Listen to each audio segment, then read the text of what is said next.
Dear brothers and sisters in Christ, greetings to you all. കർത്താവിൽ പ്രിയ സഹോദരന്മാരെ, നിങ്ങൾക്ക് എൻ്റെ സ്നേഹവന്ദനം. And every day in my office, I used to get different types of petitions. ഓരോ ദിവസങ്ങളിലും വ്യത്യസ്ത തരത്തിലുള്ള അപേക്ഷകൾ എൻ്റെ ഓഫീസിൽ എനിക്ക് ലഭിക്കാറുണ്ട്. And different types of people used to come and meet me. പല വിഭാഗത്തിലുള്ള ആൾക്കാർ വന്ന് എന്നെ കാണാറുണ്ട്. And I try to draw your attention to some of the things that is happening nowadays. ഈ കാലങ്ങളിൽ സംഭവിക്കുന്ന ചില പ്രത്യേക സംഭവ വികാസങ്ങളോടുള്ള ബന്ധത്തിൽ നിങ്ങളുടെ ശ്രദ്ധയെ ഞാൻ ക്ഷണിക്കുകയാണ്. Yesterday you might have seen in TV that some of the students of a college as trying to beat their own teacher. ഈ ദിവസങ്ങളിൽ നിങ്ങൾ മാധ്യമങ്ങളിലൂടെ കേട്ട ഒരു വാർത്തയാണ്. ഒരു കോളേജിലെ വിദ്യാർത്ഥികൾ അവരുടെ അധ്യാപകനെ മർദ്ദിക്കുന്ന രംഗം. And yesterday there is some incident happened in one of the district that one of the son has murdered his mother and his grandfather. മറ്റൊരു വാർത്ത എന്ന് പറയുന്നത് ഒരു ജില്ലയിലെ ഒരു മകൻ അമ്മയെയും വലിയമ്മച്ചയെയും സ്വന്തം his own mother and grandfather അമ്മയെയും അതുപോലെ തന്നെ ഗ്രാൻഡ് ഫാദറിനെയും കൊല്ലുന്ന ഒരു അവസ്ഥയിലേക്ക്. And in one church, one bishop occupied some part of the church and a group of other pastors are coming and giving a complaint against the pastor. ഒരു സഭയിലെ ഒരു ബിഷപ്പിന് എതിരെ ഒരു കൂട്ടം പാസ്റ്റർമാര് കംപ്ലൈന്റുമായിട്ട് വന്ന് പരാതി നൽകുന്ന അനുഭവം ഉണ്ടായി. All these things are teaching warning lessons for each one of us. ഈ കാര്യങ്ങളെല്ലാം കേൾക്കുമ്പോൾ നമുക്ക് ചില മുന്നറിയിപ്പുകൾ പാഠങ്ങളായിട്ട് നൽകപ്പെടുന്ന വാർത്തകൾ തന്നെയാണ്. And because every day when I am listening and hearing all these things, sometimes I used to think whether I am in this world or in the previous century or something. I had a confusion whether I am really updating myself or not.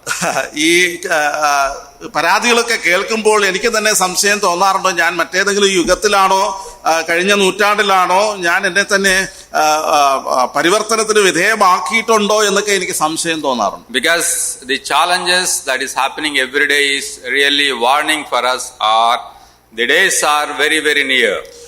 കാലങ്ങൾ സമീപമായിരിക്കുന്നു എന്നുള്ള നിലയിലാണ് ഇപ്പോൾ charge ചെയ്യപ്പെടുന്ന കേസുകളുടെ അവസ്ഥ നോക്കിയാൽ മനസ്സിലാക്കുന്നത്. With this background, I just draw your attention towards 1 Peter chapter 2 verse 11 to 13. പത്രോസിന്റെ ഒന്നാം ലേഖനം 2-ാം അധ്യായം അതിന്റെ 11 മുതൽ 11 and 12. 11-12 വാക്യങ്ങളിലേക്ക് നിങ്ങളുടെ ശ്രദ്ധയെ ഞാൻ ക്ഷണിക്കുകയാണ്. Beloved, I urge you as sojourners and exiles to abstain from the passions of the flesh, which wage war against your soul. Keep your conduct among the Gentiles honorable, so that when they speak against you as evildoers, they may see your good deeds and glorify God on the day of visitation. Words. 1:11 to 12. Chapter 2. 1 പത്രോസ് 2-ാം അധ്യായം 11 മുതൽ. പ്രിയമുള്ളവരെ, പ്രവാസികളും പരദേശികളുമായ നിങ്ങളെ ആത്മാവിനോട് പോരാടുന്ന ജഡമോഹങ്ങളെ വിട്ടകന്ന് ജാതികൾ നിങ്ങളെ ദുഷ്പ്രവർത്തിക്കാർ എന്ന് ദുഷിക്കും തോറും നിങ്ങളുടെ നല്ല പ്രവൃത്തികളെ കണ്ടറിഞ്ഞിട്ട് സന്ദർശന ദിവസത്തിൽ ദൈവത്തെ മഹത്വപ്പെടുത്തേണ്ടതിന് അവരുടെ ഇടയിൽ നിങ്ങളുടെ നടപ്പ് നന്നായിരിക്കണം എന്ന് ഞാൻ പ്രബോധിപ്പിക്കുന്നു. And we'll look towards God's presence for this word. I'll have a little bit prayer.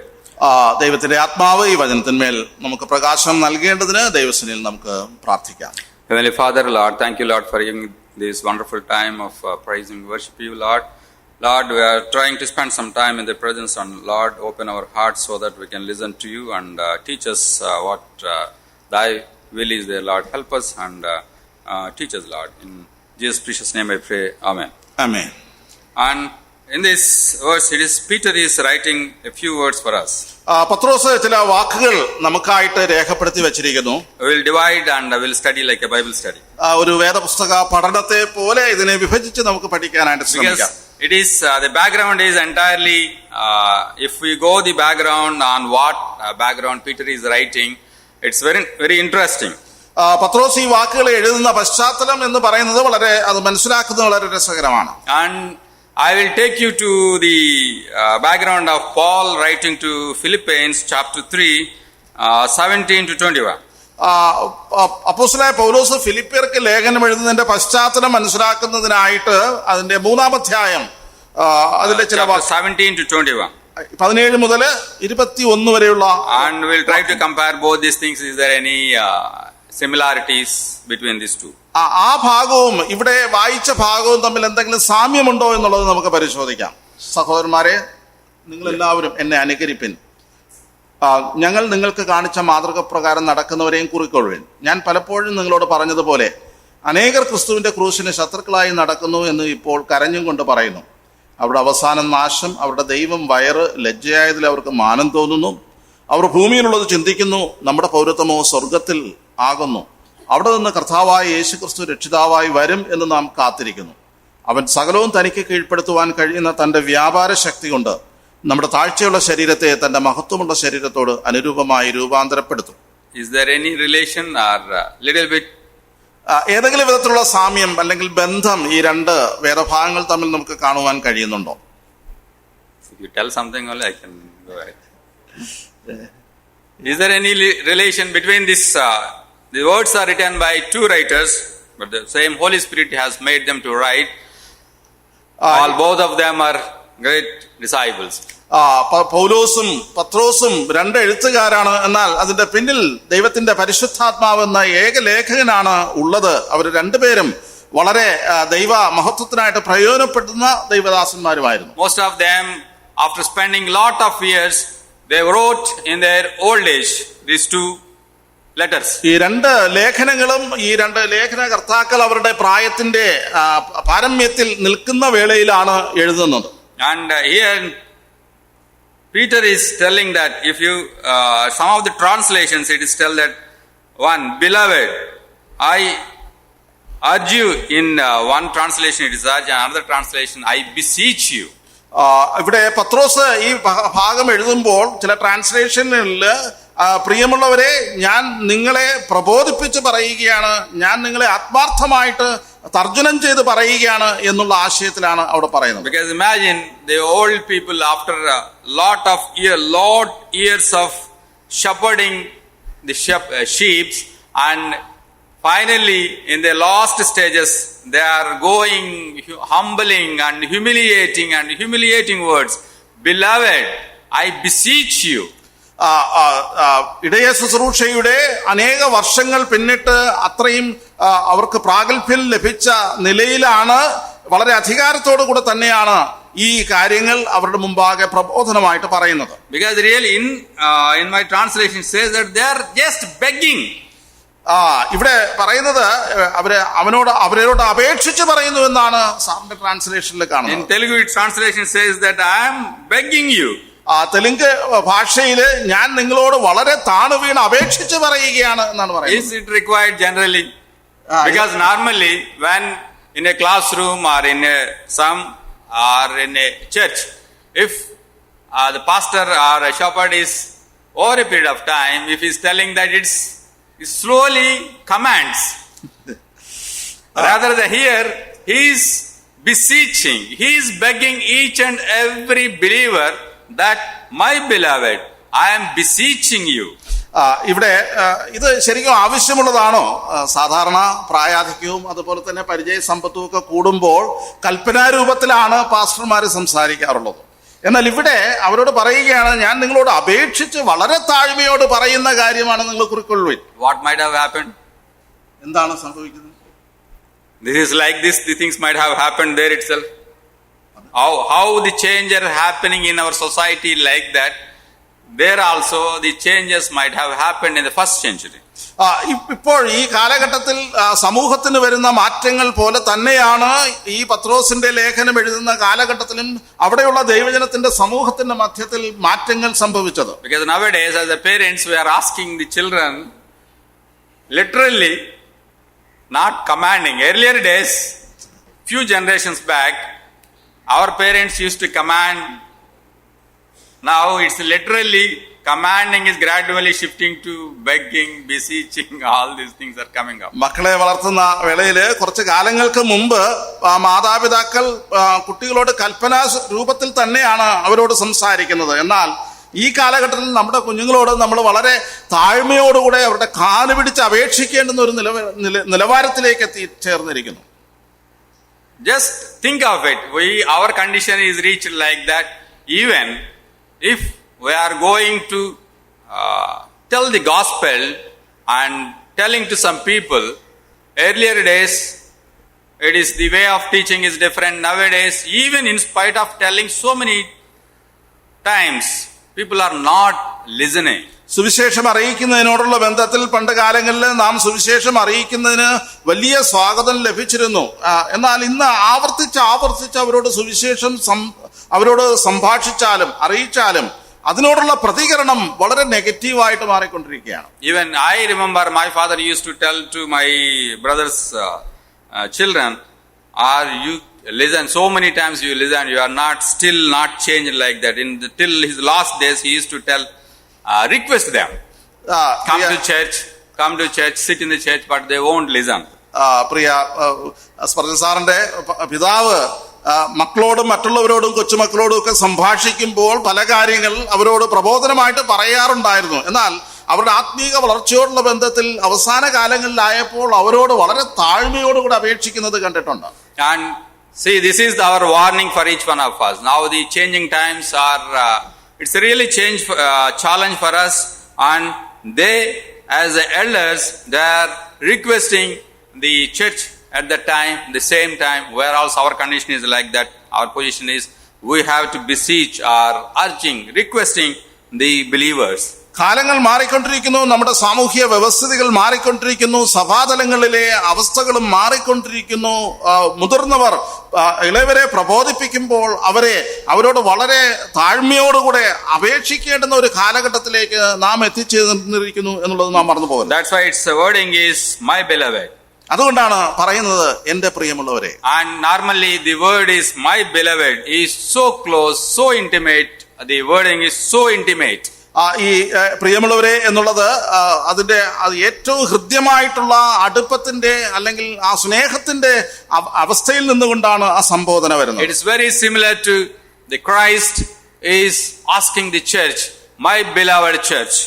യേശു കർത്താവ് തന്റെ സഭയെ നോക്കിയിട്ട് എന്റെ സഭ എന്ന്, എന്റെ സഭയെ പണിയും അല്ലെങ്കിൽ എന്റെ പ്രിയപ്പെട്ട സഭ എന്ന് പറയുന്നത് പോലെയുള്ള ഹൃദയമാണ് ഇവിടെ. Because the intimate relationship comes from because he has given his own blood for purchasing the church. സഭയെ വീണ്ടെടുക്കുവാനായിട്ട് സ്വന്തം നിണം മറുവിലയായിട്ട് നൽകിക്കൊണ്ട് ആ സഭയെ വീണ്ടെടുത്തത് നിമിത്തം ഉണ്ടായ ആ വലിയ ബന്ധത്തിന്റെ അടിസ്ഥാനത്തിലാണ് അത് സംഭവിക്കുന്നത്. That's why there is intimate relation between the Christ and the church. സഭയും ക്രിസ്തുവും സഭയും തമ്മിൽ ഏറ്റവും ഹൃദ്യമായിട്ടുള്ള അടുത്ത ബന്ധത്തിന്റെ അടിസ്ഥാനം ഉണ്ട്. The same intimate relationship, the shepherd is as a shepherd, he is asking his sheep, believers, that my beloved.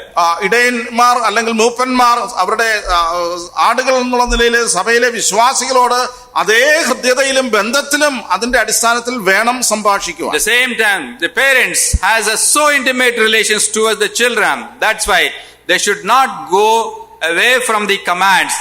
That's why their relation is, they are uttering the word is my beloved. അതേപോലെ തന്നെ മാതാപിതാക്കളും കുഞ്ഞുങ്ങളോടുള്ള ബന്ധത്തിൽ അവരുമായിട്ടുള്ള ഹൃദ്യമായിട്ടുള്ള ഒരു ബന്ധത്തിന്റെ അടിസ്ഥാനത്തിൽ തന്നെ ആയിരിക്കണം അവരോട് സംഭാഷിക്കേണ്ടതും അവരെ പ്രബോധിപ്പിക്കേണ്ടതുമായിരിക്കണം. That is the word, my beloved, I am begging you, or I am beseeching you, I am urging you to follow these things. ഇവിടെ അതുകൊണ്ടാണ് പറഞ്ഞിരിക്കുന്നത്, എന്റെ പ്രിയമുള്ളവരെ ഞാൻ നിങ്ങളോട് വളരെ താഴ്മയോടുകൂടെ അപേക്ഷിക്കുന്നു എന്ന് സംബോധന ചെയ്തിരിക്കുന്നത്. That's why the another word, the next, when you read that word, you are the sojourners and exiles. ഇവിടെ അതിനോട് ചേർന്ന് പറഞ്ഞിരിക്കുന്നത്, അല്ലയോ പ്രിയമുള്ളവരെ നിങ്ങൾ പ്രവാസികളും പരദേശികളുമായിരിക്കുന്നവരാണ്. Many times we have read the messages about the sojourning, about this exiles or these things. പ്രവാസികൾ അല്ലെങ്കിൽ പരദേശികൾ എന്നുള്ള വിഷയം അനേക പ്രഭാഷണങ്ങളിലൂടെ നാം പഠിച്ചിട്ടുണ്ട്. The biggest sojourner or exile, now only we have heard. Who is the biggest sojourner? ഏറ്റവും വലിയ പ്രവാസികൾ എന്ന് പറയുന്നത് ആരാണ്? പ്രവാസി. Who is the biggest sojourner? ആരാണ് ഏറ്റവും വലിയ പ്രവാസി? Are believers. Palestinians. Yeah, Palestine, Israel is the sojourners, and every believer is a sojourner. Israel പരദേശ് പ്രവാസികളാണ്. അതുപോലെ തന്നെ എല്ലാ വിശ്വാസികളും പ്രവാസികളാണ്. Today morning in the meditation, our Binu Jacob brother has taken up a passage from Matthew chapter 2. Mathai സുവിശേഷം 2-ാം അധ്യായത്തിൽ നിന്ന് ഇന്നത്തെ ധ്യാനത്തോടുള്ള ബന്ധത്തിൽ പ്രിയ ബിനു ജേക്കബ് സഹോദരൻ സംഭാഷിക്കുകയുണ്ടായല്ലോ. എന്താണ്? What is it? About whom? ആരെക്കുറിച്ചാണ് സംസാരിച്ചത്?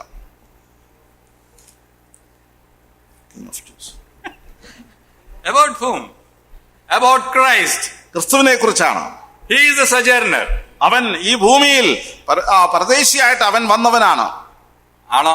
I am asking you. He is a sojourner. He came from heaven to this world. He don't have any home. യേശു കർത്താവ് സ്വർഗത്തിൽ നിന്ന് ഭൂമിയിലേക്ക് വന്നവനാണ്. അവന് തലചായ്പാൻ ഇടമുണ്ടായിരുന്നില്ല.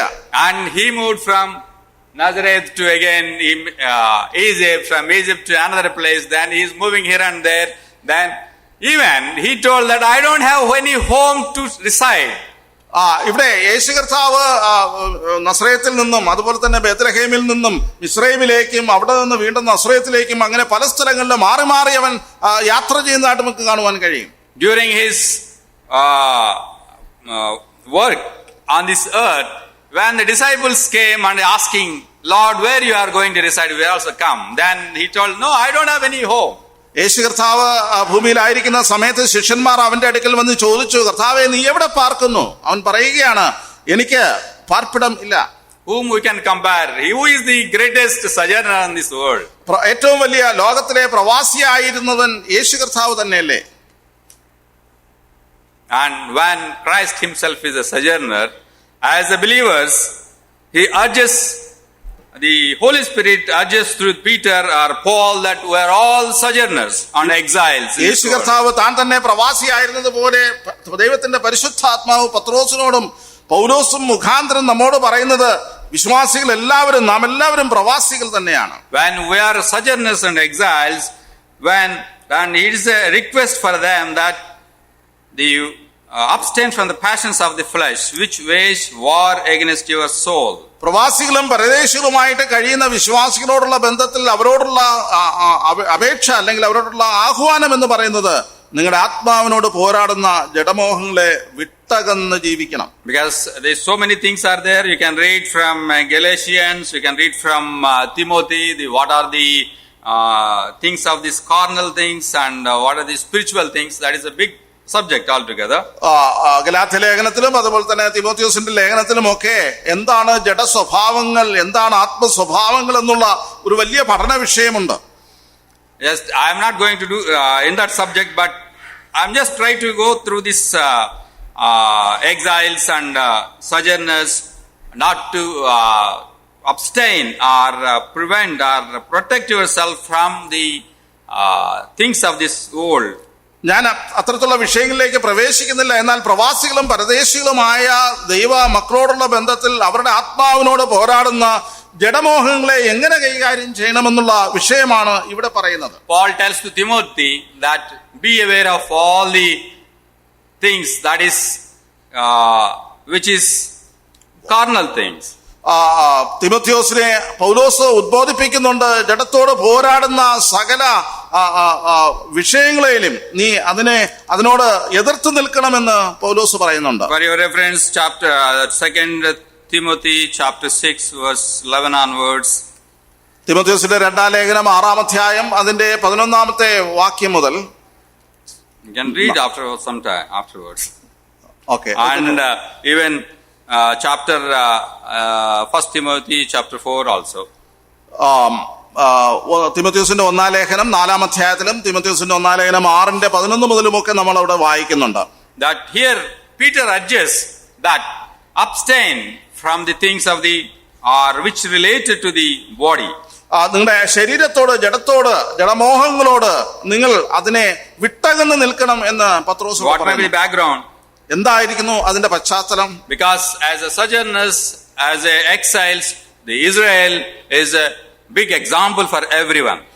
ഒരു പ്രവാസി എന്നുള്ള നിലയിൽ, പരദേശി എന്നുള്ള നിലയിൽ ഇസ്രായേൽ വലിയൊരു ഉദാഹരണമായിട്ട് നമ്മുടെ മുമ്പാകെ നിൽക്കുന്നു. Every time they have violated the law of the Lord, എപ്പോഴൊക്കെ അവർ ദൈവത്തിന്റെ കൽപ്പനകളെ നിരസിച്ചുവോ, and every time it is for we also, it is like every time we used to tend to violate the law of the Lord. നമ്മെ സംബന്ധിച്ചിടത്തോളം ദൈവത്തിന്റെ കൽപ്പനകളെ പലപ്പോഴും മറുതലിക്കുന്ന, അതിനെ ലംഘിക്കുന്ന സ്വഭാവം നമുക്കും ഉണ്ടാകാറുണ്ട്. That's why it's every time it's a caution for us that, my beloved, because since you are sojourners in this world, be aware of the various problems that is coming every day and every night. അതുകൊണ്ടാണ് ദൈവമക്കളോട് ഇപ്രകാരം പറയുന്നത്, നിങ്ങൾ പ്രവാസികളും പരദേശികളും ആയിരിക്കുമ്പോൾ തന്നെ നിങ്ങളുടെ ജഡത്തോട് പോരാടുന്ന അനേക വിഷയങ്ങളുണ്ട്. അതിനെ സൂചിപ്പിച്ച് മുന്നറിയിപ്പ് നൽകിക്കൊണ്ടാണ് അതിനെ വിട്ടകലുവാനായിട്ട് പ്രബോധിപ്പിക്കുന്നത്. I remember one of the quotation one of the pastor has given is that the greatest miracle that Christ has done is he has taken the unholy man from unholy earth and he has made him as a holy, and then he put him in the unholy earth. Then every day he is trying to make him holy, holy, holy. ഒരു pastor ഇപ്രകാരം പറഞ്ഞത് ഒരു quotation എന്റെ മനസ്സിൽ വരുന്നുണ്ട്. ഏറ്റവും വലിയ അത്ഭുതം എന്ന് പറയുന്നത് വിശുദ്ധനല്ലാത്ത മനുഷ്യനെ വിശുദ്ധരല്ലാത്ത ഭൂമിയിൽ നിന്ന് തിരഞ്ഞെടുത്ത് ദൈവം തന്റേതാക്കി മാറ്റിയിട്ട് അവരെ അനുദിനം വിശുദ്ധീകരണത്തിന്റെ പാതയിൽ മുന്നോട്ട് നയിക്കുവാനായിട്ടുള്ള ദൈവത്തിന്റെ ഉദ്യമമാണ് എന്ന്. How much relevant it is. അത് എത്രത്തോളം അർത്ഥവത്തായിരിക്കുന്നു. The holiest of holy is trying to make his only beloved people to become holy like him. ഏറ്റവും വിശുദ്ധന്മാരിൽ വിശുദ്ധനായ യേശു കർത്താവ് തന്റെ രക്തത്താൽ വീണ്ടെടുക്കപ്പെട്ട ദൈവജനത്തെ മാത്രമാണ് യേശു കർത്താവിന്റെ വിശുദ്ധിയിലേക്ക് നയിക്കുവാനായിട്ട് ശ്രമിക്കുന്നത്. That's why the Holy Spirit says that you are sojourners and you are exiles, and be abstain from all these urges of the body. അതുകൊണ്ട് പ്രവാസികളും പരദേശികളുമായിരിക്കുന്ന നിങ്ങൾ ആത്മാവിനോട് പോരാടുന്ന ജഡമോഹങ്ങളെ വിട്ടകന്ന് ജീവിക്കണം. And we have examples how Abraham, how Jacob, how Isaac, they have lived in various places. They are all sojourners in their entire lifetime. പിതാക്കന്മാരായ അബ്രഹാമും ഇസഹാക്കും യാക്കോബും ഒക്കെ അവർ തങ്ങളുടെ ജീവിതത്തിൽ ഉടനീളം പരദേശികളായിട്ട് അവിടെയായിട്ട് മാറി മാറി താമസിച്ചിരുന്നത് നമുക്കറിയാം. And last Sunday we have a Bible study about Rechabites. രേഖാബിനെ കുറിച്ചുള്ള ഒരു വചന പഠനം കഴിഞ്ഞ ദിവസങ്ങളിൽ നമുക്ക് ലഭിച്ചല്ലോ. In Jeremiah chapter 35 verse 7. യെരമ്യാ പ്രവചനം 35-ാം അധ്യായം അതിന്റെ 7-ാമത്തെ വാക്യത്തിൽ it's better for us to read ആ ഭാഗം നമുക്ക് വായിക്കാം. because God tells through Jeremiah that he is bringing back the Rechabites, almost how diligently they are keeping the word of their own ancestor. ഇവിടെ യെരമ്യാവ് രേഖാബ്യരെ മുൻനിർത്തിക്കൊണ്ട് അവരെങ്ങനെയാണ് അവരുടെ പിതാക്കന്മാരുടെ വാക്കുകളെ പൂർണ്ണമായിട്ട് പിൻപറ്റിയത് എന്ന് പറഞ്ഞിട്ട് യഹൂദ ജനത്തോട് ഉദ്ബോധനം നൽകുകയാണ്. And he tells that we are the sojourners. 7. അതിന്റെ 7-ാമത്തെ വാക്യം 35-ന്റെ 7. ഒരിക്കലും നിങ്ങളും നിങ്ങളുടെ മക്കളും ഒരിക്കലും വീഞ്ഞു കുടിക്കരുത്, വീട് പണിയരുത്, വിത്ത് വിതയ്ക്കരുത്, മുന്തിരിത്തോട്ടം ഉണ്ടാക്കരുത്, ഈ വക ഒന്നും നിങ്ങൾക്കുണ്ടാകുകയുമരുത്. നിങ്ങൾ ജീവപര്യന്തം കൂടാരങ്ങളിൽ പാർക്കണം എന്നിങ്ങനെ കൽപ്പിച്ചിരിക്കുന്നു. He is telling that you have to live in tents. ഇവിടെ പറയുകയാണ് അവരുടെ തലമുറകൾ നിങ്ങൾ എല്ലാവരും ജീവപര്യന്തം കൂടാരങ്ങളിൽ പാർക്കണം. And they are literally following the words given by their ancestor. അവരുടെ പിതാക്കന്മാർ നൽകിയ ആ നിർദ്ദേശം അത് അക്ഷരാർത്ഥത്തിൽ തന്നെ അവരുടെ ജീവിതത്തിലും തലമുറകളായിട്ട് അത് അനുവർത്തിക്കുവാൻ അവർ പ്രതിജ്ഞാബദ്ധമായിരുന്നു. Here it says that to live a long life you have to live in as a sojourners in tents. ഇവിടെ പറയുകയാണ് നിങ്ങൾക്ക് ദീർഘായുസ് ഉണ്ടാകേണ്ടതിന് നിങ്ങൾ കൂടാരങ്ങളിൽ പാർക്കണം. How difficult it is living a long time in tents. ദീർഘായുസോടുകൂടെ കൂടാരങ്ങളിൽ പാർക്കുക എന്നുള്ളത് എത്രയോ ബുദ്ധിമുട്ടാണ്. Is it difficult? അത് പ്രശ്നമാണോ അല്ലെങ്കിൽ അത് വിഷമമുള്ളതാണോ? Our contrasting words, because its word says, for if you live long, live as sojourners. The reverse is that live as a sojourners and exiles, so that God will prolong your life. Because the intention of the Holy Spirit is so that you are a symbol of, as a believers, as a symbols, so that if you are living long, the other people will learn from you. ഇവിടെ അത് വിരോധാഭാസമായിട്ട് തോന്നിയേക്കാം. അതായത് നിങ്ങൾ ദീർഘായുസോടിരിക്കുവാനായിട്ട് നിങ്ങൾ കൂടാരങ്ങളിൽ പാർക്കണം. എന്നാൽ ദൈവം നമ്മെക്കുറിച്ച് ആഗ്രഹിക്കുന്നത് നിങ്ങൾ പ്രവാസികളും പരദേശികളുമായിട്ട് ഭൂമിയിൽ ജീവിച്ചിരിക്കുന്നെങ്കിൽ നിങ്ങൾ ദീർഘായുസോടുകൂടെ ആയിരിക്കുമെന്ന് തന്നെയാണ് കർത്താവ് പറയുന്നത്. അങ്ങനെ നിങ്ങൾ ജീവിച്ചിരിക്കുമ്പോൾ നിങ്ങൾ മുഖാന്തരം അനേകരെ ക്രിസ്തുവിലേക്ക് നേടുവാനായിട്ടുള്ള ഒരു അവസരവും ഉണ്ടായേക്കാം. Because the same word, when we in the First Peter chapter 2 verse 12 onwards. 12ാമത്തെ വാക്യം, അടുത്ത വാക്യം, നിങ്ങളെ ജാതികൾ നിങ്ങളെ ദുഷ്പ്രവർത്തിക്കാർ എന്ന് ദുഷിക്കും തോറും നിങ്ങളുടെ നല്ല പ്രവൃത്തികളെ കണ്ടറിഞ്ഞിട്ട് സന്ദർശന ദിവസത്തിൽ ദൈവത്തെ മഹത്വപ്പെടുത്തേണ്ടതിന് അവരുടെ ഇടയിൽ നിങ്ങളുടെ നടപ്പ് നന്നായിരിക്കണമെന്ന് ഞാൻ പ്രബോധിപ്പിക്കുന്നു. Because the Gentiles sometimes they will treat you as evildoers. ജാതികൾ നിങ്ങളെ നോക്കിയിട്ട് നിങ്ങളെ ദുഷ്പ്രവർത്തിക്കാരെന്ന് നിങ്ങളെ സംബോധന ചെയ്തു എന്ന് വന്നേക്കാം. Many times from starting onwards, every time people treated believers or Christians as evildoers. ക്രിസ്തീയതയുടെ ആരംഭം മുതൽക്ക് തന്നെ മറ്റുള്ളവർ, പുറത്തുള്ളവർ, ജാതികൾ ക്രിസ്ത്യാനികളെ നോക്കിക്കൊണ്ട് നിങ്ങൾ ദുഷ്പ്രവർത്തിക്കാരെന്ന് അവരെ മുദ്രകുത്തിയിരുന്നു. Even then you do your good works, honorable works, so that everybody will learn from you. അങ്ങനെ ചെയ്യുമ്പോഴും നിങ്ങൾ നല്ല പ്രവൃത്തികൾ ചെയ്തിട്ട് അവർ നിങ്ങളിൽ നിന്ന് നിങ്ങളെക്കുറിച്ചുള്ള നന്മകൾ പഠിക്കുവാനായിട്ട് ദൈവം നമ്മെക്കുറിച്ച് ആഗ്രഹിക്കുന്നു. Because in Matthew chapter 5 verse 11 and 13, Jesus Christ in the Giri Prasang, in the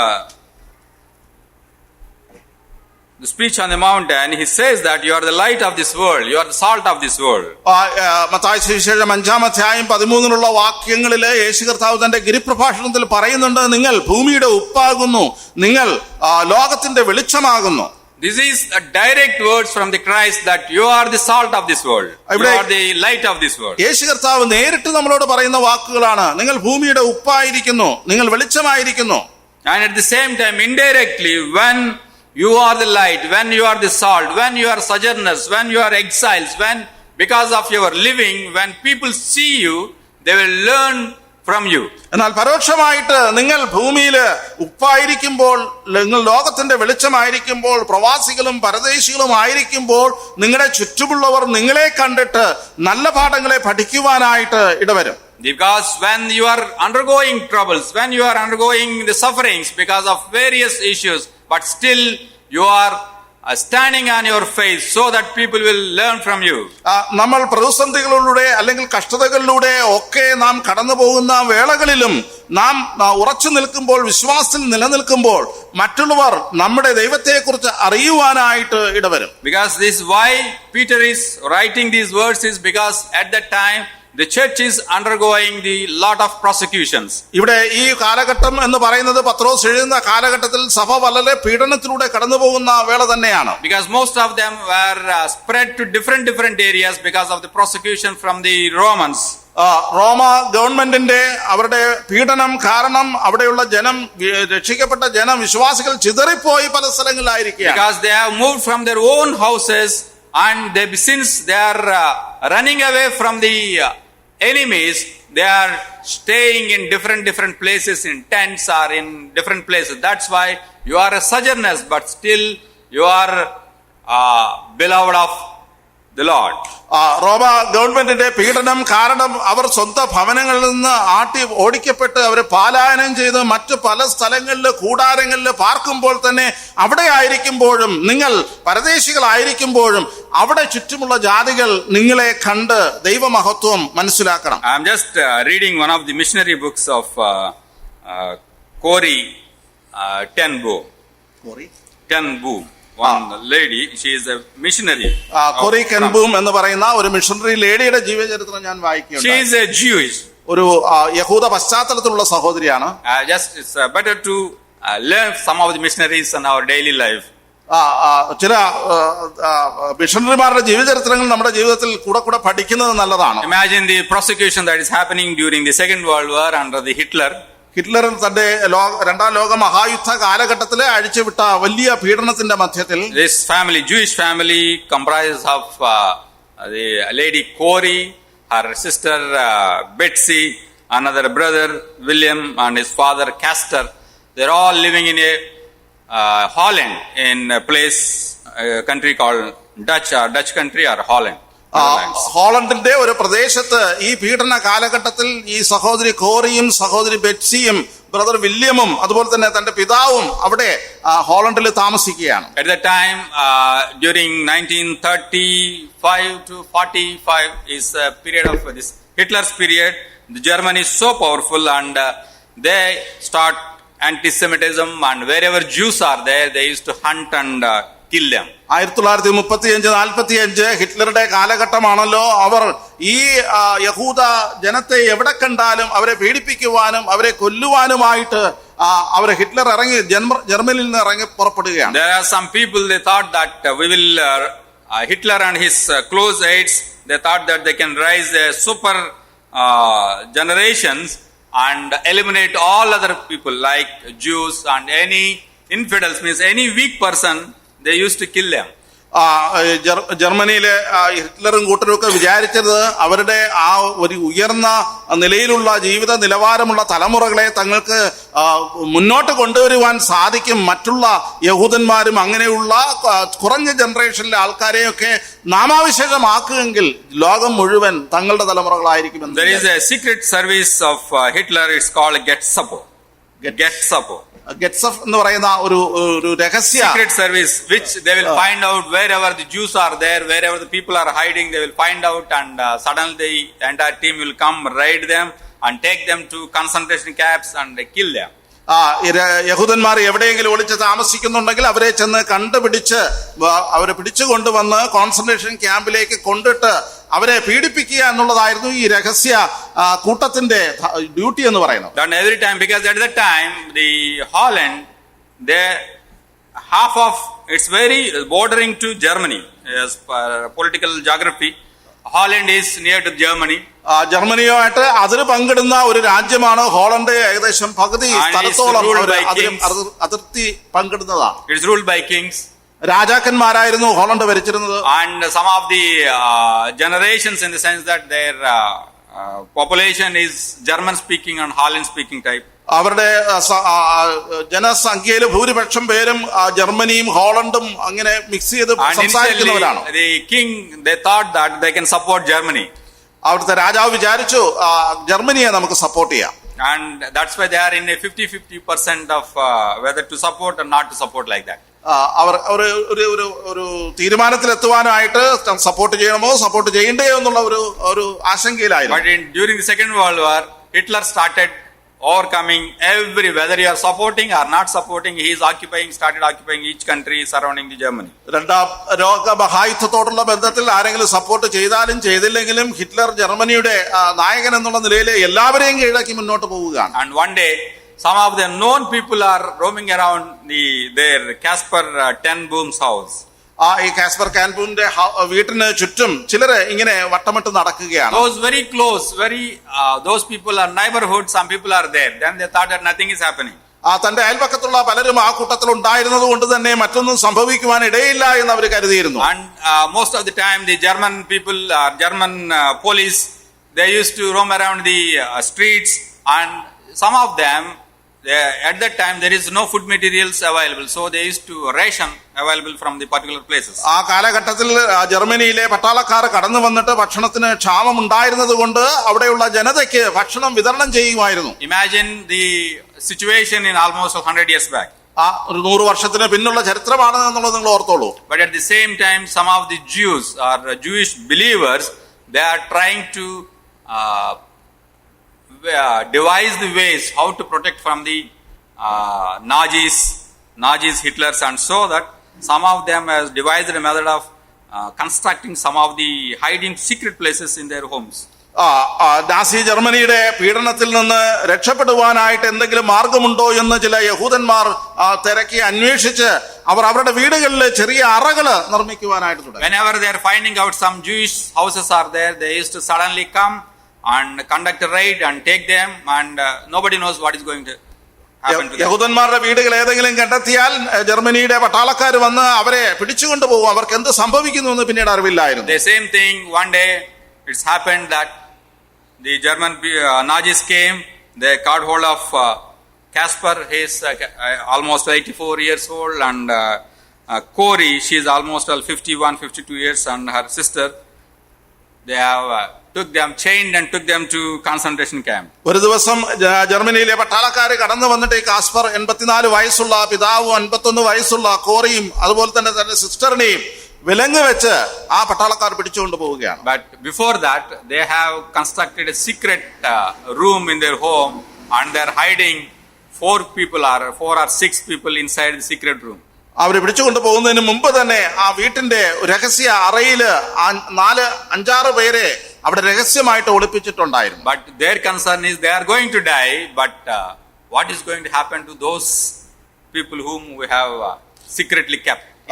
ഈ ചങ്ങലയില് ഇട്ട് ഈ 3 പേരെയും കൊണ്ടുപോകുന്ന വേളയിൽ അവരുടെ കൺസേൺ എന്ന് പറയുന്നത് ഞങ്ങൾ എന്തായാലും മരണപ്പെടും, എന്നാൽ ആ രഹസ്യ അറയിൽ ഇരിക്കുന്ന ആ 6 പേർക്ക് എന്ത് സംഭവിക്കും? Casper is a clockmaker. Clock ഉണ്ടാക്കുന്ന ഒരു വ്യക്തിയായിരുന്നു. So they have a secret code like these clocks. Clocks means the secret people, they have kept a code like whom they have kept as a secret place inside their home. They are named as a clocks.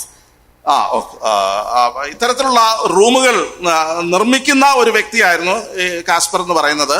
അതായത് ഒരു രഹസ്യമായിട്ട് ഉള്ള അറകൾ നിർമ്മിക്കുന്ന സംവിധാനം ഉണ്ടാക്കുന്നത്. They have kept a secret room, and they kept 6 people inside the room, and each one has a code name like clocks. Since they are the clockmakers, they made clocks are, because why I am telling is that in between their conversation is that whether clocks are safe or not.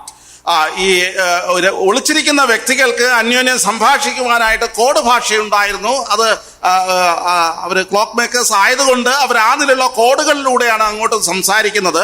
അത് അവരുടെ സുരക്ഷിതത്വത്തിന് വേണ്ടി ഉപയോഗിച്ചിരുന്നതാണ്. Somehow these people are saved by the grace of God, but these clocks are people who are hidden inside their home, they are saved.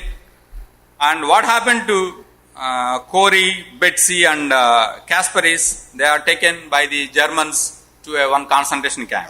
പിന്നെ അവര് ഈ രഹസ്യ അറയിൽ സൂക്ഷിക്കപ്പെട്ടിരുന്ന വ്യക്തികൾ അവര് സേഫ് ആയിരുന്നു, എന്നാൽ ഈ 3 പേരെയും അവര് തടവുകാരായിട്ട് കൊണ്ടുപോയിരുന്നു. After some time, since he is Casper is an old guy, he got infested with tuberculosis. He died in one of the camp. ഈ പ്രായമുള്ള കാസ്പർ എന്ന് പറയുന്നത് ക്രമേണ ഒരു ട്യൂബർകുലോസിസ് ക്ഷയരോഗം ബാധിച്ച് ഏതോ ഒരു കോൺസെൻട്രേഷൻ ക്യാമ്പിൽ വെച്ച് മരണപ്പെടുകയാണ്. Both Corey and Betsy has been regularly called for interrogation, where they kept these secret people inside their home. ഈ ബെറ്റ്സിയെയും അതുപോലെ കോറിയെയും അവരെ കൂടെ വിളിച്ച് ഈ രഹസ്യ അറയില് അവരെവിടെയാണ് സൂക്ഷിച്ചിരിക്കുന്നത് എന്നുള്ളത് അവരെ ചോദ്യം ചെയ്യുമായിരുന്നു. But never ever they opened their mouth that they have kept some people inside their home. ചില വ്യക്തികളെ അവരുടെ വീട്ടിനുള്ളിൽ ഒളിപ്പിച്ചിട്ടുണ്ട് എന്ന് അവർ ഒരിക്കലും തുറന്ന് പട്ടാളക്കാരോട് പറഞ്ഞില്ല. But many times they have been tortured by different ways. Imagine the condition of women at the particular point of time, stripping and beating, and they have thrown like anything. Sometimes while writing the book says that they don't know whether they are living or dying. അവരെ സ്ത്രീകൾ തന്നെ ആയിരുന്നു, എന്നാൽ അവരെ ഇത് പറയാത്തത് കൊണ്ട് അവരെ വിവിധ നിലകളിൽ അവരെ പീഡിപ്പിച്ചിരുന്നു, ഉപദ്രവിച്ചിരുന്നു, അവരെ വസ്ത്രം ഉരിഞ്ഞ് ആക്ഷേപിച്ചിരുന്നു, അവരെ അങ്ങോട്ടും ഇങ്ങോട്ടും എറിഞ്ഞ് ആ നിലയിലുള്ള പീഡനവും അവർക്ക് നൽകിയിരുന്നു. But never ever she has told that they have kept some secret people inside their home. ചില വ്യക്തികളെ രഹസ്യമായിട്ട് സൂക്ഷിച്ചിട്ടുണ്ട്, തന്റെ വീട്ടിൽ സൂക്ഷിച്ചിട്ടുണ്ട് എന്നുള്ള രഹസ്യം ഇവരൊരിക്കലും എത്ര പീഡനം ഉണ്ടായിട്ടും തുറന്നു പറഞ്ഞില്ല. She writes that she is more concerned with can she get a Bible.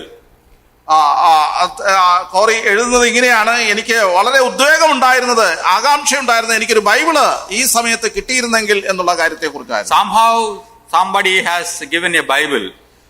ഏതോ വിധത്തിൽ ആ കൂട്ടത്തിലുള്ള ആരുടെ കയ്യിൽ നിന്നൊരു വേദപുസ്തകം തനിക്ക് ലഭിച്ചു.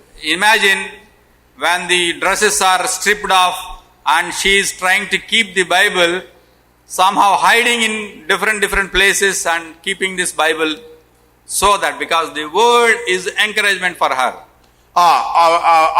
അവരെ വസ്ത്രമൊക്കെ ഉരിഞ്ഞ് അവിടെയായിട്ട് പാർപ്പിച്ചിരിക്കുമ്പോൾ രഹസ്യമായിട്ട് ഈ വേദപുസ്തകം പല സ്ഥലങ്ങളിൽ മാറ്റി ഒളിപ്പിച്ചാണ് അവൾ അത് ഉപയോഗിച്ചിരുന്നത്. എന്തുകൊണ്ടെന്നാൽ വചനം തനിക്ക് വളരെ ആവേശം നൽകിയിരുന്നു, വളരെ ധൈര്യം നൽകിയിരുന്നു. She was kept in one room and her sister is kept in some other room. They don't know, they never sees both of them. Very rarely, when they are going to shift to the another place only, they could able to see. ഈ ബെറ്റ്സിയും കോറിയും രണ്ട് വ്യത്യസ്ത സ്ഥലങ്ങളിലായിരുന്നു താമസിച്ചിരുന്നത്. അവർക്ക് തമ്മിൽ സംസാരിക്കുവാനോ കാണുവാനോ അവസരം ഉണ്ടായിരുന്നില്ല. അവരുടെ ക്യാമ്പുകൾ മാറുന്ന വേളയിൽ മാത്രം ഒരുപക്ഷെങ്കിൽ അവർ കണ്ടിട്ടുണ്ടാകാം. One day they have shifted through train to another place.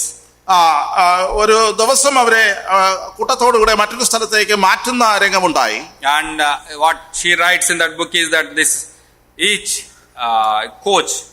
the coach maybe it can take only 10 or 15 people, but they are bundling like 80 people inside one coach, so that one person's space is occupied by 4 and 5 ladies. Some are dying, some are only they know that some life is there, one bodies. അവരെ കോച്ചുകളിലായിരുന്നു മാറ്റിക്കൊണ്ടിരുന്നത്. 15 പേർ കയറേണ്ട സ്ഥാനത്ത് ഏകദേശം 80 പേരോളം തിക്കി നിറച്ചാണ് അവർ കൊണ്ടുപോകുന്നത്. ഒരാൾ നിൽക്കേണ്ട സ്ഥലത്ത് 4 പേർ നിൽക്കേണ്ടുന്ന അവസ്ഥ. യാത്രയിൽ തന്നെ പലരും മരിച്ചു വീഴുന്നുണ്ടായിരുന്നു. They have taken to one of the concentration camp, and one of the sister Betsy is so sick because of pneumonia and tuberculosis. ന്യൂമോണിയയും TBയും ബാധിച്ച് ഈ ബെറ്റ്സി എന്ന് പറയുന്നത് ഒരു കോൺസെൻട്രേഷൻ ക്യാമ്പിൽ എത്തിയപ്പോൾ വളരെ ക്ഷീണിതയായിട്ട് അവശയായിട്ട് കിടക്കുകയാണ്. And almost she is on her last stages like that. That is because of her health condition. അവളുടെ ആരോഗ്യസ്ഥിതി ഏറ്റവും പരിതാപകരമായിട്ട് ഏറ്റവും അവസാന നിലയിലേക്ക് എത്തിച്ചേർന്നു. During that they went to one somehow the 1943-44 time the Allied or Axis forces started bombing the Hitler and Hitler last stages. 43-44 കാലഘട്ടത്തിൽ ഹിറ്റ്ലർക്ക് എതിരെയുള്ള പക്ഷം നന്നായിട്ട് ആക്രമിക്കുകയും ഹിറ്റ്ലർ ക്ഷയിച്ചു വരികയും ചെയ്യുന്ന കാലഘട്ടമാണ്. Then they have get small chance that during the train where they are traveling, the rail line has been bombed, so they could not further travel, so they stopped in one location. അവര് യാത്ര ചെയ്യുന്ന വേളയില് ശത്രു പക്ഷം അവര് ബോംബിട്ടപ്പോൾ അവരുടെ rail തകർന്നു പോയി. അവർ അവിടെ സ്റ്റക്കായി മുന്നോട്ട് യാത്ര ചെയ്യാൻ പറ്റാത്ത ഒരു രംഗത്തേക്ക് എത്തി. Then nobody is there and no enemies are there. Then somehow they opened the carriage and they traveled for some distance and they found out a hospital. അവര് ആ സ്ഥലത്ത് മറ്റാരും അവരെ നോക്കുവാനായിട്ട് ഇല്ലായിരുന്നത് കൊണ്ട് ആ സ്ഥലത്ത് നിന്ന് ആ ട്രെയിനിൽ നിന്ന് അവർ രക്ഷപ്പെട്ടു ഓടി ഒരു സ്ഥലത്ത് ഏതോ ഒരു ആശുപത്രിയിൽ അവർ എത്തിച്ചേർന്നു. And surprisingly, in that hospital, one of the nurse who is working is the one whom they have saved as a secret place. ആ ആശുപത്രിയില് ജോലി ചെയ്യുന്നവരുടെ കൂട്ടത്തിൽ ഒരു നേഴ്സ് ഉണ്ടായിരുന്നു. ഈ നേഴ്സ് ഈ കോറിയും കൂട്ടരും അവര് രഹസ്യമായിട്ട് അറയിൽ രക്ഷപ്പെടുത്തിയ കൂട്ടത്തിലുള്ള ഒരാളായിരുന്നു. And somehow because of their condition they treated them, but Betsy could not able to survive. And before her last stages, she told to Corey that I quote, the love of God is so deep enough that not like that. I will read that. അവരെ ബെറ്റ്സിയെ treat ചെയ്തുവെങ്കിലും ബെറ്റ്സിയെ രക്ഷപ്പെടുത്താനായിട്ട് ആയില്ല. അവളുടെ യാത്ര പോകുന്നതിന്റെ അല്ലെങ്കിൽ മരണപ്പെടുന്നതിന് തൊട്ട് മുമ്പായിട്ട് കോറിയോട് Betsy ഇപ്രകാരം പറയുകയുണ്ടായി. Remember, there is no pit so deep that God's love cannot reach it. നീ ഓർത്തുകൊള്ളുക, ഒരു കുഴിയും അത്രത്തില് ആഴത്തുള്ള അല്ല ദൈവത്തിന്റെ സ്നേഹം എത്തുവാൻ കഴിയാതെ വണ്ണം. Imagine the same word might have touched Joseph when he is in the deep. ഒരുപക്ഷെ യോസേഫും കുണ്ടറയിൽ കിടക്കുന്ന വേളയില് ഇതേ അർത്ഥമുള്ള വാക്കുകൾ തന്നെയായിരിക്കാം യോസേഫിനെയും ധൈര്യപ്പെടുത്തിയത്. The same words as ringing in Corey's words, and since the next day Betsy has died, then she has came back and she somehow found he back to home after since the world has changed and the world war has ended and the Allied forces has occupied and they are ruling. Then she started the work for all widows and the prisoners and everybody. ഈ വാക്കുകളെ പറഞ്ഞിട്ട് വളരെ പെട്ടെന്ന് തന്നെ Betsy മരണപ്പെടുകയുണ്ടായി. എന്നാൽ അതിനുശേഷം elite forces അവര് വിജയം പ്രാപിക്കുകയും ആ നിലയിൽ യുദ്ധാനന്തരം കോറി അവര് സ്വന്തം നാട്ടിലേക്ക് കടന്നുവന്ന് തന്റെ ജീവിതത്തിലേക്ക് പ്രവേശിക്കുകയും വിഡോസിനെ സംരക്ഷിക്കുന്ന ശുശ്രൂഷയിൽ ഏർപ്പെടുകയും ചെയ്തു. Then from 1943, 45, 44 onwards, next 50 years she has been spreading the gospel to different places, Corey. 1944 മുതൽ തുടർന്നുള്ള ഏകദേശം 50 വർഷക്കാലം കോറി തന്റെ ജീവിതത്തിലുടനീളം കർത്താവിനെ സാക്ഷിക്കുന്ന ശുശ്രൂഷിക്കുന്ന രംഗത്തിലേക്ക് വന്നു. Then she is writing that one occasion she could able to meet one of the interrogator whom she was tortured. തന്റെ ജീവിതത്തിന്റെ ഒരു ഘട്ടത്തില് താൻ ഇങ്ങനെ എഴുതുകയാണ്, തന്റെ തന്റെ ജീവിത വേളയില് ഒരു ദിവസം തന്നെ പീഡിപ്പിച്ച പീഡകരിൽ ഒരാളെ തനിക്ക് നേരിട്ട് കാണുവാനിടയായി. Then she has a doubt whether I could forgive him or not. അദ്ദേഹത്തോട് എനിക്ക് ക്ഷമിക്കാൻ കഴിയുമോ ഇല്ലയോ എന്നുള്ളത് Because ഇങ്ങനെ before her ചിന്തിക്കുക. eyes her father died and this fellow is tortured like anything. തന്റെ പിതാവിനെ മരണത്തിന് ഏൽപ്പിക്കുവാൻ, തന്റെ സഹോദരി മരണപ്പെടുവാൻ, തന്നെ വിവരിക്കാനാവാത്ത വിധത്തിലുള്ള പീഡനത്തിലേക്ക് തള്ളിവിട്ട ആ പീഡകനോട് എങ്ങനെ ക്ഷമിക്കും? By the time he is also changed guy. ഈ സമയം കൊണ്ട് ഈ പീഡിപ്പിച്ചുകൊണ്ടിരുന്ന അല്ലെങ്കിൽ ആ വ്യക്തിയും മാനസാന്തരപ്പെട്ട അല്ലെങ്കിൽ വ്യത്യസ്തനായിട്ടുള്ള ഒരു മനുഷ്യനായി മാറി. Then he told that I am a changed person now, whether you forgive me or not. നീ എന്നോട് ക്ഷമിച്ചാലും ഇല്ലെങ്കിലും ഞാനിപ്പോൾ രൂപാന്തരം പ്രാപിച്ച ഒരു വ്യക്തിയാണോ? And she told that yes, now I can forgive you. Corrie ഇങ്ങനെ പറയുകയാണ്, അതെ, എനിക്ക് ഇപ്പോൾ നിന്നോട് ക്ഷമിക്കുവാൻ കഴിയും. So this is the one of the things of the lifetime of missionaries, how they have done through their works. When people see the things what they have done, it is honorable. Whenever, that's why this chapter 12 again, this verse 12, keep your conduct among the Gentile honorable, so that when they speak against you as evildoers, they may see your good deeds and glorify God on the day of visitation. Missionary പ്രവർത്തകർ തങ്ങളുടെ ജീവിത കാലഘട്ടത്തിൽ പ്രവാസികളായിട്ട് ജീവിക്കുന്ന വേളയിൽ ഇത്തരത്തിലായിരുന്നു തങ്ങളുടെ സന്ദേശങ്ങളെ കൈമാറിയിരുന്നത്. ഇവിടെ നാം വായിക്കുന്നുണ്ട്, നിങ്ങളെ ദുഷ്പ്രവർത്തിക്കാർ നിങ്ങളെ ദുഷിക്കുമ്പോൾ, നിങ്ങളെ പീഡിപ്പിക്കുമ്പോൾ അവർ ദൈവത്തിന്റെ മഹത്വത്തെ കണ്ടറിയേണ്ടതിന് അവരുടെ മുമ്പിൽ നിങ്ങളുടെ നടപ്പ് നന്നായിരിക്കണം എന്ന് ഞാൻ പ്രബോധിപ്പിക്കുന്നു. Many examples before us, our lives. നമ്മുടെ മുമ്പാകെ അനേക ഉദാഹരണങ്ങൾ ഇത്തരത്തിൽ നമുക്ക് കണ്ടെത്തുവാൻ കഴിയും. Because all these are models as examples for us to emulate or to follow up. നമുക്ക് പിന്തുടരുവാൻ പര്യാപ്തമായിട്ടുള്ള തരത്തിലുള്ള ഉദാത്തമായിട്ടുള്ള മാതൃകകൾ തന്നെയാകുന്നു അവയെല്ലാം. Because the times are changing and prosecutions are going to come, or now it's happening. And what is happening inside home is some of your known guys will come and tell you one day that these are the people. They will make some of the people, like maybe at the time the Naji police came, and maybe few years some other police will come and knock at our homes, that to take us to different places for prosecutions.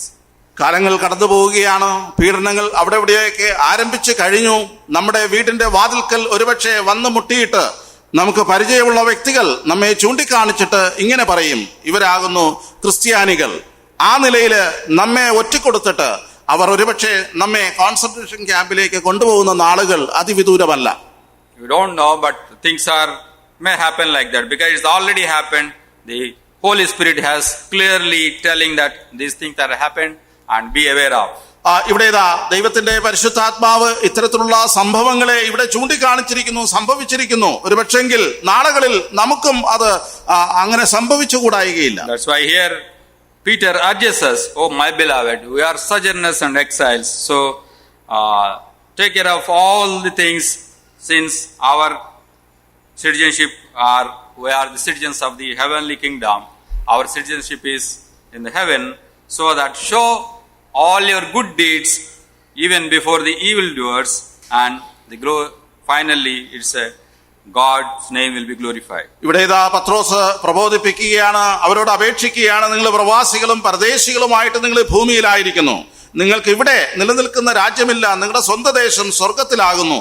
ഇവിടെ നിങ്ങൾ ആയിരിക്കുമ്പോൾ നിങ്ങളെ ദുഷിക്കുന്നവരും നിങ്ങളെ പീഡിപ്പിക്കുന്നവരോടുള്ള ബന്ധത്തിൽ അവരുടെ മുമ്പാകെ നല്ല പ്രവർത്തികളെ നിങ്ങൾ കാണിക്കുമ്പോൾ ദൈവത്തെ മഹത്വപ്പെടുത്തുവാനായിട്ട് അവർ ഇടവരണം. ആ നിലയിൽ അവരുടെ മുമ്പാകെ നല്ല നടപ്പിൽ ആയിരിക്കണം എന്ന് നമ്മെ remember that there is no pit is so deep that God's love cannot reach. ദൈവത്തിന്റെ സ്നേഹം എത്തുവാൻ കഴിയാത്ത വിധം ആഴത്തിലുള്ള ഒരു കുഴിയും ഇല്ല എന്നുള്ള കാര്യം നാം തിരിച്ചറിയുക. At the same time, we are unholy. The holiest of holy made us holy, and every day is trying to make us holy. എന്നാൽ മറുവശത്ത് നാം അശുദ്ധരായിരുന്നു. എന്നാൽ വിശുദ്ധനായ ദൈവം അശുദ്ധരായ നമ്മളെ എടുത്തിട്ട് ഓരോ ദിവസവും വിശുദ്ധിയുടെ പാതയിൽ നടത്തുവാനായിട്ടൊരു വലിയ പദ്ധതിയിൽ ദൈവം ഏർപ്പെട്ടിരിക്കുന്നു. Because that's why he always telling us, come unto me, I will give peace to you. അതുകൊണ്ടാണ് കർത്താവ് പറയുന്നത്, നിങ്ങൾ എന്റെ അടുക്കൽ വരിക, ഞാൻ നിങ്ങൾക്ക് ആശ്വാസം നൽകാം. Whom you can go happily will go and reach to him with open hands towards him. നാം ആരുടെ അടുക്കലാണ് പോകുന്നത്? നാം സന്തോഷത്തോടെ നമ്മുടെ കരങ്ങളെ നീട്ടിക്കൊണ്ട് കർത്താവിന്റെ അടുക്കിലേക്ക് പോയി അവന്റെ അടുക്കൽ ചെന്ന് നമുക്ക് ശുദ്ധീകരണം പ്രാപിക്കാം. As like a sojourners and exiles, and in our life on this earth, since we are the dual citizens, we are happily trying to have the passports to the heavenly kingdom. ഇവിടെ നാം പ്രവാസികളും പരദേശികളും ആയിരിക്കുന്നു. നമ്മൾ ഭൂമിയിൽ ജീവിക്കുമ്പോൾ നമുക്ക് ഇരട്ട പൗരത്വമുണ്ട്. നമ്മുടെ പൗരത്വം സ്വർഗത്തിലുണ്ടല്ലോ. ഇവിടെ നിന്ന് നാം കടന്നു പോകുമ്പോൾ സ്വർഗത്തിൽ നമ്മുടെ സ്ഥിരവാസം അവിടെ ആരംഭിക്കുകയാണല്ലോ. Let God help each and everyone. ദൈവം ഈ വാക്കുകളാൽ നമ്മെ എല്ലാവരെയും അനുഗ്രഹിക്കുമാറാകട്ടെ.